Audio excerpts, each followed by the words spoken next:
updated at. That tells when the note was updated. Just like the ID, it's just a timestamp, but you do it every time it saves, not just the first time. So no big whoop, we can do that. Noteform.js is where we define what a blank note looks like. So we'll just go ahead and put in there updated at and set it to null until it's been saved.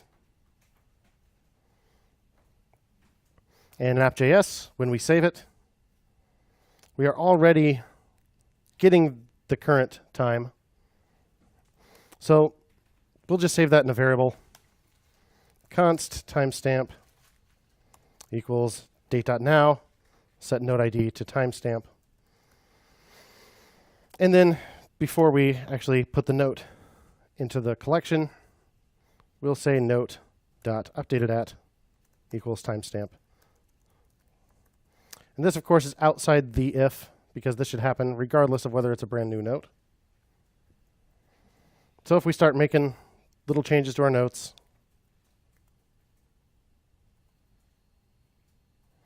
and look in Firebase,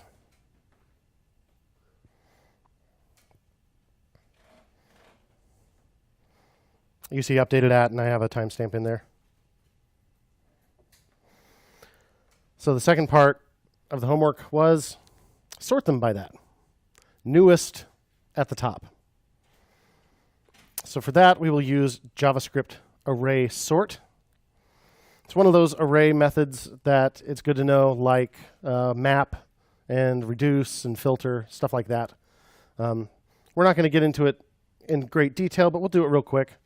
The idea is you pass sort a function that tells it how to figure out whether one thing's bigger than another.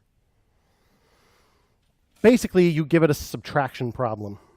And if the result of the subtraction is less than 0, then it knows that the second item you passed in is bigger than the first.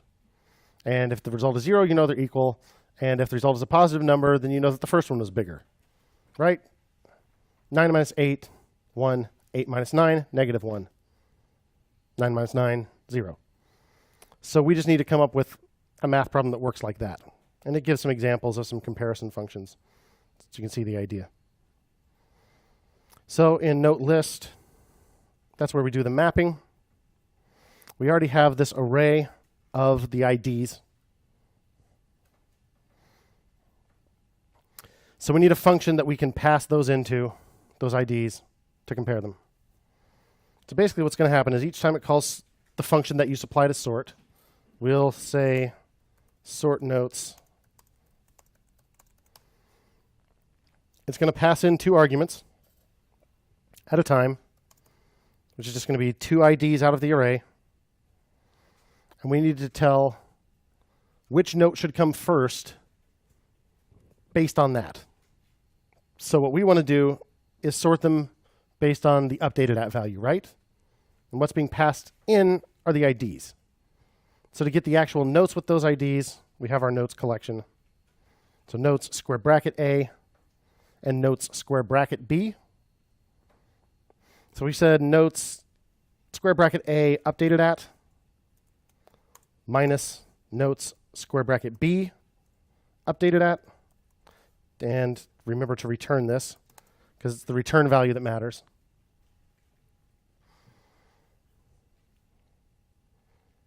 This would sort it by updated at, but it would do it with the oldest one at the top. And we said newest one at the top. So we just switch B and A. So it's, when you call sort and pass it this method, it's going to call this method over and over until it figures out the entire array. So instead of object keys notes, it's object keys notes dot sort, passing in this sort notes function as the argument. And if we're right, that should do it. Go. Let's edit this one. Goes to the top. This one, now it's at the top. Refresh the page, and they come back in the same order. So then the same order, that sorting is applied all the time. So now we have a dependable order that these things appear in.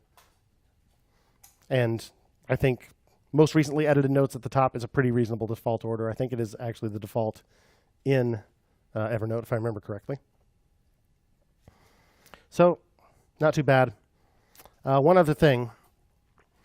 If you do this while there are already some notes in the database that don't have an updated at value, it's going to be undefined. And although null automatically gets cast to a number, undefined does not. So you're going to have a problem if you try to say undefined minus 4. So what we can do is say or 0. So if the updated at value is something that evaluates to false, like undefined or null or even 0, then it's going to return 0 instead, which would get us the result we want. That would make that appear to be the oldest thing. Make sense? Make sure they're still in the order we had. Yep.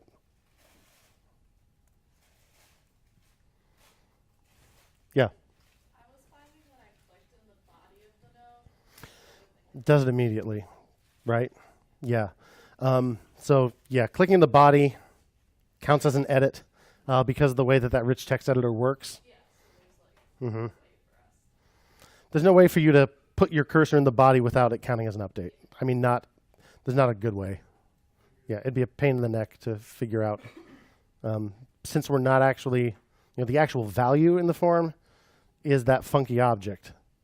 So as soon as we do something like turn a string into that, an HTML string into that object is, even if it's the same string, it might, it's probably going to be a change in the actual value of the object.